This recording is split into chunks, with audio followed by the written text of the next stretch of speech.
Oh, we live. So, what's up, guys? Welcome back to the podcast. And today, I do gotta rush through things a little bit. Let me go and fix my mic real quick. I do kinda gotta do that real quick. Let me go do that. Gotta do. I'm pretty. Do kinda gotta rush through things here. I am short on time. I was going to start at like 10. Yeah, I was actually gonna start at like 10:30. But what happened is the World Series Game 5 was on, which is over. I know this is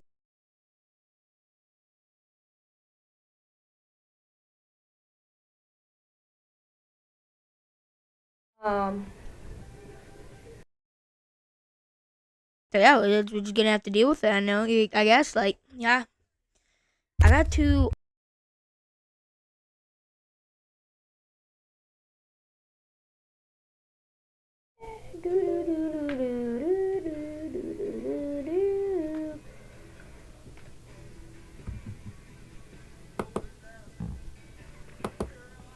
There we go. We should be back. Okay. So now what we gotta do is we gotta quickly review Tuesday's USHL game. It was in Waterloo. I went to Waterloo to watch that game. That felt like a playoff game all the way through. So we're gonna do a review on that. We're gonna review Friday. Wait, no, not Friday. What am I on about? It's Wednesday. So we're gonna review Monday and Tuesday's NHL games, and then we will be done. So yeah, let's review Tuesday's USHL game. The Dubuque Fighting Saints take on the Waterloo Blackhawks in Waterloo. Shots 32-13 for Waterloo. Before you even review the goal by goal, the refs are very one-sided, and I know it coming from a Saints fan, it might sound a little bit biased. I'm like, oh my God, the Saints. You get the Waterloo Blackhawks are bailed out by the refs. Let's be honest here, they kind of did. There's like 4 high sticks, 2 of them on Jenner's show alone that did not get called. A guy's helmet literally flew off, and he was holding the back of his head because he got hurt. No call.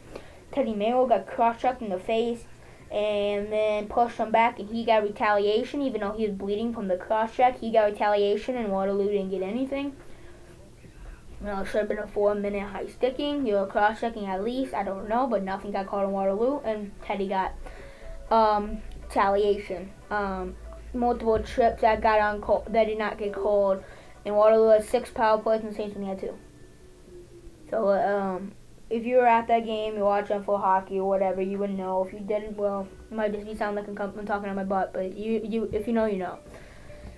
Brandon McMahon opens the scoring, 11-15 for a terrible penalty kill. I mean, Dubuque, they have all 4 of the penalty killers in the corner.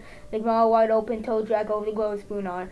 McMahon, not too long, less than 2 minutes later, he scores 2-0 Waterloo going in the second period. 12:02 in the second period, power play goal for Josh Niedermeyer from the point. Looked like it went off a defender. Did not get hit by a Saints player, I know that. So yeah, it went, Josh Niedermeyer gets a goal. Dryden Allen, 3:54 into the third period, gets the puck on the top of the blue line, toe drag a little bit, and absolute laser ties the game for Dubuque. 14:09 in the third period, Desidero gets the puck, he does a little spin move, and pots it home on the forehand. And then just literally, 15 seconds later, Zimbra on a bad break, bounced off a Dubuque defender, went right being a second. He scores. And then it went to overtime, and overtime was interesting because the first 2 minutes Dubuque controlled, and the last 3 minutes, maybe even 3.5 minutes, Waterloo heavily controlled. Spooner to make a few great saves. Got to shootout because then Fleet came up first for the Saints. He scores, and then Waterloo gets stopped by Ian Spooner, and then Barron. Oh, that was interesting. It was a filthy move. Absolutely disgusting move. It literally on the goal line. It was spinning on the goal line. You have to watch the highlights in the Big Fun Saints page if you know what I'm saying. It was spinning on the goal line, but it didn't. I think personally across from my angle, when I was there, it looked like it was on the line exactly. I couldn't really tell. The refs originally called it a goal. They went back and then they said it was no goal. On the review, I'm going to say that, I don't know. I couldn't tell. I think it did. I think it originally might have crossed and then it bounced down and then it crossed for a second and then it came back. I don't know though. The refs might have made a red call. They may not have. I really don't know. It's really tough to tell. Spoonall made 2 saves after that, and he played a great game. You know, that was hype. Like a playoff game all the way through. You just had to be there to really experience that playoff atmosphere. Not really atmosphere necessarily because it was a Tuesday night. So Waterloo was pretty decently full for being a Tuesday night, but again, it was a Tuesday night, so it's not like they're gonna pack the arena. Not really, kind of an atmosphere, I would say, but just more overall, just like game, like just the feeling in the air. You know what I'm saying? Just like, come on, you know, it's a rivalry, Cabo Cup rivalry. And I was a Saints fan on the in Waterloo, so it's like, come on, guys, please win on the road, you know, kind of thing. So yeah, I don't know, they did win. That was very hype. So yeah, we gotta go over to the NHL though, because I don't got that much time left. So we got to review Monday and Tuesday's games. Yeah, yep. My cat's being annoying right now.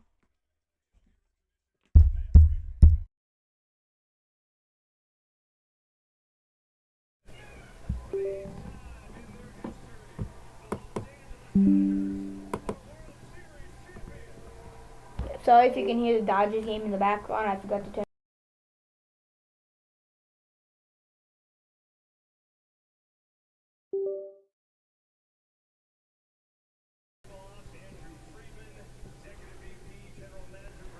So yeah, if you can hear that, my bad. But yeah, Dodgers game might be on the background because they're celebrating the World Series win. So, yeah. Why do they keep saying USB device not recognized? What is happening? Hold up, let me try. Hold up. I don't know the problem.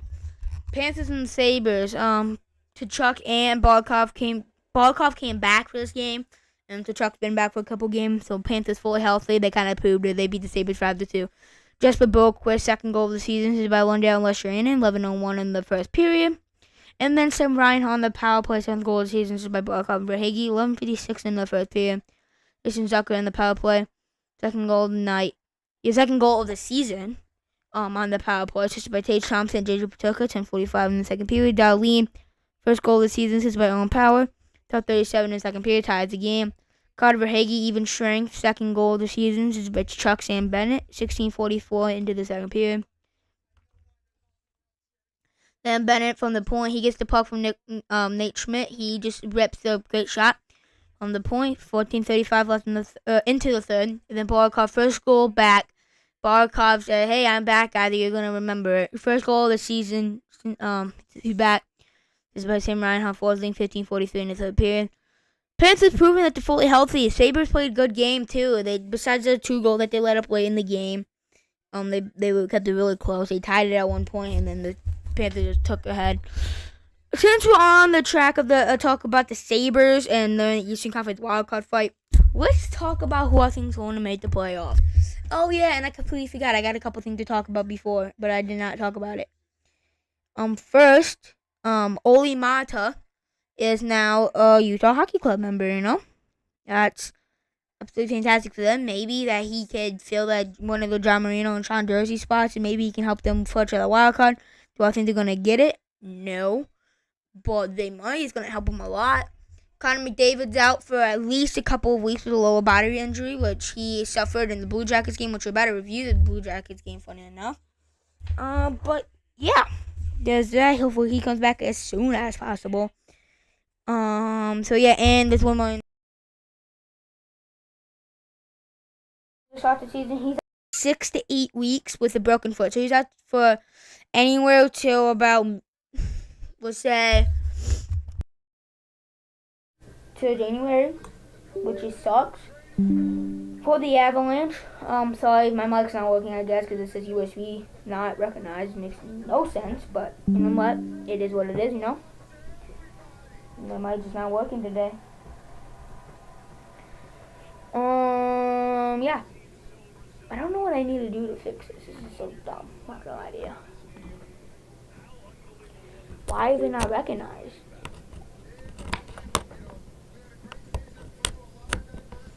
Okay. But yeah, I don't know. It's let's just talk about that. Those are three things that we need to talk about. Let's talk about the wild card race, starting with the West, since it's kind of like the least, not really the least interesting, but kind of like the, I don't know. I don't even know how to explain it. It's kind of weird. They're both really contested. I think that I think three in the Central in order: one Dallas, two Winnipeg, three Colorado. I know they lost the past two games. First one Georgiev started, and this game Kaapo Kakinen started because Ananda needs a break because he does not need to play 75 games a season. So yeah, they lost both season games. That's because Ananda did not start. That's how bad the other two goaltenders are, you know. So yeah, that's that. I still think they're gonna. I don't know, dude. I think Predators might get three. Wild might get number three, but I'm sticking with my original pick of the Avalanche. Not my original pick. My original pick was the Avalanche, technically coming into the season. I just had the Predators getting number two. Yeah, number one in the wild card. I'm going to say I'm gonna go on a limb here. The Nashville Predators. I think the Predators are gonna get wild card one. They looked really good. I know they lost their Lightning, which are also about to review, but I just really think they looked really good that game, and they just lost their Lightning team who they could have beat. But they also I don't know. They looked a lot better than them. This Vasi had a ridiculous game. 35 saves and 35 shots. He had 35 saves and 37 shots. Yeah, I'm gonna get wild card one. Wild card two is gonna go to the Minnesota Wild. I just Phil Gustafson's doing really good. The offense is cooking. Kirill Kaprizov's in like an 8-game multi-point streak, which he's got more. He's got 2 or more points in eight recent games. Yeah, he's on fire right now. The whole offense is on fire. It's an excellent good. Bodie, Rossi, all those guys are doing great. So yeah, I just really interested to see how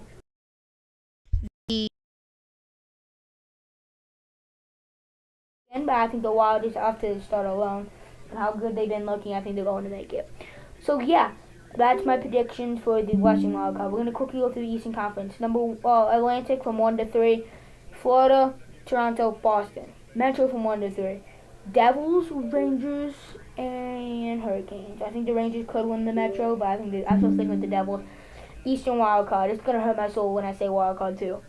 Wild Card 1, I think it's going to be Lightning. It's off to the start, how good Vasi's been to start the season. They made the Wild Card 1, but Vasi did not play that good last year, and especially now Vasi plays as good as what he is, they're going to get Wild Card 1. Wild Card 2, Washington Capitals. It's not because I don't like the Capitals. I think the goaltending tandem too ridiculous, and they made 2 great defense, actually at least 2, possibly 3 if I remember correctly. Great defensive acquisitions. Top 10 defense in the league at bare minimum. The offense is still performing. Yeah. But what really hurts my soul is I don't think the Sabres are making the playoffs. I think the 16-year playoff drought is going to continue. It's not because I think the team's bad by any means. I think the Lightning and the Capitals are better. You know? They're more complete. The Lightning have a better goaltender right now and is overall better team. And the same thing with the Capitals. They have 2 better goaltenders, actually. And so, yeah, yeah, that's my opinion. We'll talk about that more some other time, like maybe this upcoming Monday when it's kind of like my NHL day, and maybe I'm not in such a rush. On Monday, I'll try to hurry up and do it earlier in the day if I could by any chance. So I'm not in a rush. I can actually talk about it, but right now I'm in a rush. So we gotta go. Oilers get smacked by the Blue Jackets 6-1. I'm not. I could, but I gotta kind of go. Predators lose to Lightning 3-2. The Predators did look better this game, but Vasi just played ridiculous, out of his mind. They keep plugging out, keep unplugging and then plugging back in my mic. Maybe start to the season by beating them 6-4. This is the best the Maple Leafs looked all season, and if they do want to go to the Stanley Cup, which I did predict, they're gonna want to look like that. If they look like that all the way through the playoffs, they'll make it to the Stanley Cup. If they don't, they won't. You already know. Avalanche trusted the Blackhawks 5-2. Georgiev started that game, proving that he sucks. Sharks come back from 4-1 down against the Hockey Club and come back and win. The Hockey Club, I'm telling you, dude, if this is not any evidence, I don't know what can possibly be more evidence. Sean Durzi and John Marino lost. Terrible, dude. Terrible. They're out for probably the rest of the regular season. and they let 46 shots against the San Jose Sharks without Celebrini and Smith. They picked up Olimata, and I get that, but that's only going to help him so much, and he's really not that good enough to even replace John Dursey or John Marino, I'd say, let alone both of them. So I do think the hockey club missed the playoffs, and it sucks. I really want to see the hockey club make the playoffs. I've already went over this, how cool that story would be, but I don't think it's going to happen. Hurricanes defeat the Canucks 4-3 in overtime. Hurricanes stay just as good as I thought they were. I told you guys they're not going to fall off. They're fine. And the Knights get a 5-0 shutout. The Flames only allowed 16 shots in goal during that game. What a game from Vegas. We'll go over Wednesday's games real quickly. Oh yeah, I forgot to say that was the Sharks' first win of the season, by the way. And there's this interesting fact that I saw on Twitter. For the 107th straight season, which is how long the NHL has been around, 107 seasons now, there has not been a single undefeated team, your winless team, throughout the entire regular season. That was funny. I'm glad I saw that. That made my day. That was a couple days ago. I don't remember though. Flyers shut out the Bruins 2-0. Flyers get 25 shots in goal, 25 safe shutout from Samuel Ersson yesterday. Bruins need to produce better offensively if they want to get a wild card spot, especially if they want to get top 2 in the Atlantic, which I predict them to do. They need to lock in. Kraken blow out the Canadiens 8-2. Whatever goaltender started for the Kraken, I'm pretty sure it was Joey Decor, but it could have been Phil Grubauer too. Whoever did that made 28 saves on 30 shots. Senators exposed the Blues in every way, shape, and form. 8-1. Senators. Islanders still said, no, I don't want to score today. 41 shots in goal. They don't know how to finish. What a game from Lucas Dolstar. Dolstar is going under the radar, dude. But he's making a casual 30, 35 saves a game, and nobody's even talking about this dude. Give that man some respect. And people start taking the credit for giving him credit first. Okay, this guy is underrated. He's one of the best goalies. Maybe, okay, never mind. No, I'm not going to bite my tongue there because that didn't even make any sense. I'm going to bite my tongue before I say something goofy. He is very good. Very good goalie. So, yeah, very good goalie. Made 40 saves and 41 shots. Give that man some respect. Marc-Andre Fleury, last game in Pittsburgh. And if you don't know the backstory on that, he got drafted to Pittsburgh. He started his journey of the NHL career 21 years ago in Pittsburgh. And now from full circle, because last year he's supposed to play his last game in Pittsburgh, and he did not start. He went on the bench. This game is going to officially be his last game in Pittsburgh, and he started. He made 27 saves and 29 shots to help the Wild to win. Love to see Fleury picking up W's. I love Fleury. Fleury's one of my favorite goalies, if not my favorite. I love Fleury. Capitals. Yeah, they decimated the Rangers. I'll come out and say it. They decimated them. No, I'm not like they beat them 5-3. Yes, that's not like decimation on the score sheet. But look at the shots. 46-19. That's not good. That's not good. The Rangers will be fine. It's just a bad night. Washington came out flying, and I get that. The Rangers had a bad night. They'll be fine, but they need to not do that next. They'll be fine. I'm not worried about the Rangers. And the Kings lose to Sharks 4-2. Sharks 2-game win streak. Stanley Cup champions. Anyways, that's gonna do it for the podcast episode. I gotta go. Like this video if you haven't already. Subscribe if you haven't already. Continue to watch the podcast. So yeah, I will have a good rest of your night, have a good rest of your day, good rest of your evening, good rest of your afternoon, good whatever time of day or your night you're watching this. Have a good rest of whatever it is, have a good day. Tomorrow you have a good rest of your day today.